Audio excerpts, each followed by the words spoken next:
ધારાસભ્ય ચૈતરભાઈ વસાવા માટે જોરદાર તાળીઓથી એમનું સ્વાગત કરીએ।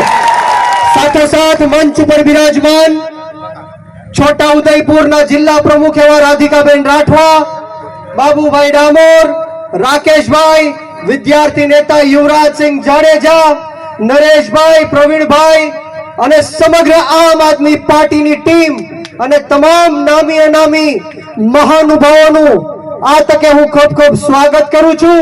અને સાથોસાથ દૂર દૂરથી પધારેલા મારા આદિવાસી સમાજના વડીલો, માતાઓ, ભાઈઓ, બહેનો, બાળકો અને ખાસ કરીને મારા સાવજો જેવા યુવાનોનું હું બ્રિજરાજ સોલંકી આ પરિવર્તનની અને ખેડૂતોની લડાઈમાં આપ સૌનું ક્રાંતિકારી સ્વાગત કરું છું। આપનો ખૂબ ખૂબ આભાર વ્યક્ત કરું છું। દોસ્તો, વિશેષ વાતો નથી કરવી, પરંતુ જે રીતના અગાઉના વક્તાઓએ કીધું કે આમ આદમી પાર્ટી આદિવાસી સમાજ હોય, ઓબીસી એસસી એસટી સમાજ હોય, કોઈ પણ નબળા કે ગરીબ સમાજ હોય, પછાત સમાજ હોય, તેમના હક અધિકાર અને ન્યાય માટે સમગ્ર ગુજરાતની અંદર લોકો વચ્ચે જઈને એમને આશ્વાસન આપે છે, એમને હિંમત પૂરી પાડે છે। ત્યારે જે રીતના અગાઉના વક્તાઓએ વાત કરી કે તાજેતરમાં જે બોટાદની અંદર ખેડૂતોના હક અધિકાર અને ન્યાય માટે કડદાકાંડ થયું, એમાં 85 લોકો અત્યારે જેલની અંદર છે, એમાં આમ આદમી પાર્ટીના નેતા સહિત અનેક ખેડૂતો અંદર છે। ત્યારે આપણે સૌએ એમને યાદ કરવા પડે।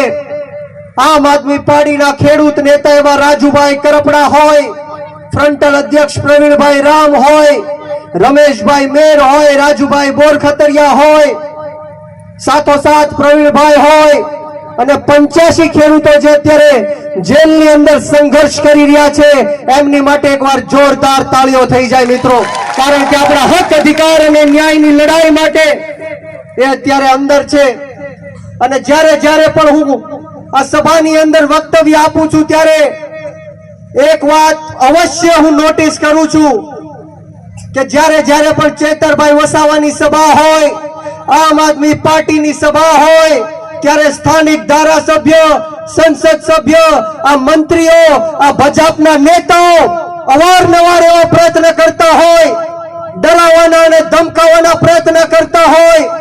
આદિવાસી સમાજ અને ઓબીસી સમાજ આમ આદમી પાર્ટીની સભામાં ન જઈ શકે એટલા માટે ધાક ધમકીઓ આપે છે, ખોટી જેલમાં જવાની બીકરાણીઓ બતાવે છે, ખોટા કેસો કરવાની બીકરાણીઓ બતાવે છે। ત્યારે આ જાહેર મંચ ઉપરથી આ ભ્રષ્ટાચારી ભારતીય જનતા પાર્ટીના નેતાઓને કહેવા માંગુ છું કે તમે ગમે એટલો અન્યાય કરો, અત્યાચાર કરો, ખોટા કેસો કરો, જેલમાં નાખો, પરંતુ અમે આદિવાસી સમાજના દીકરા છેલ્લા શ્વાસ સુધી મોરે મોરો આપી દેવા માટે તૈયાર છીએ।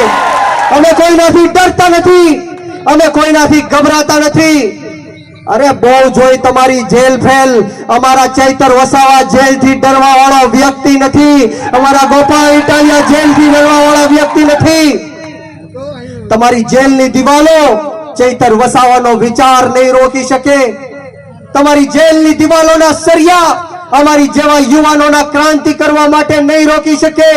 અરે તમારી પોલીસની બંદૂકની ગોળીઓ અને લાઠીઓ આમ આદમી પાર્ટીને ક્રાંતિ કરતા નહીં રોકી શકે, યાદ રાખજો। અમે તમારી માટે લડવા માટે નીકળ્યા છીએ, અમે કોઈનાથી ડરતા નથી, ગભરાતા નથી। અમે તમારા હક અધિકાર અને ન્યાયની લડત માટે નીકળેલા લોકો છીએ। અહીંયા બેઠેલો એક એક આમ આદમી પાર્ટીનો નેતા, એક એક આમ આદમી પાર્ટીનો કાર્યકર તમારી માટે મોતને મુઠ્ઠીમાં લઈને ફરે છે, મોતનું કફન બાંધીને નીકળ્યો છે। તમારે સૌએ સાથ સહકાર આપવાનો છે। આમ આદમી પાર્ટીમાં જોડાઈને આ ભ્રષ્ટાચારી ભારતીય જનતા પાર્ટીને જડ મૂળમાંથી ઉખેડીને ફેંકી દેવાની છે। ત્યારે આપણે સૌ જાણીએ છીએ કે ગુજરાતની અંદર તાજેતરમાં જે ડ્રગ્સનો અને દેશી દારૂનો મુદ્દો ચાલી રહ્યો છે।